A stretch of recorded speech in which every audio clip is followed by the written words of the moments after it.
Thank you, Madam President. My name is مريم الخواجة, and I am the acting president of the Bahrain Center for Human Rights. Between the last session and this current session of addressing the UPR on Bahrain, the human rights organizations have continued to document the deteriorating human rights situation in the country. The government of Bahrain continues to commit widespread violations while failing to implement many of the recommendations of the Bahrain Independent Commission of Inquiry, BICI. The security forces still use excessive force to repress daily protests, resulting at times in fatalities.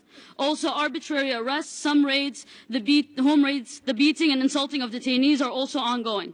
Many detainees are held in inhumane conditions in the prisons and subjected to torture in both official and unofficial torture centers.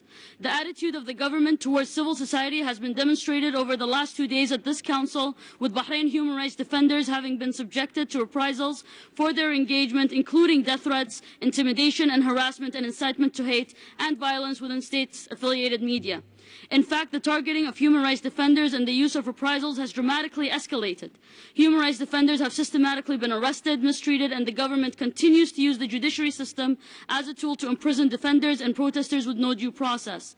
Such charges are based on freedom of expression.